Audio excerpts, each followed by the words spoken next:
Good morning.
बाहर आया हूँ, ये हमारा रूम है और ये ऐसा कुछ आराम से सब अच्छा खासा सूट हो सकता है। मतलब सही है, अच्छा है। 300 रुपये में और क्या ही चाहिए।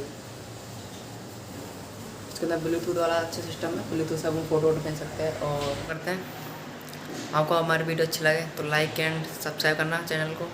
एंड ब्लॉग में मिलता है आपको।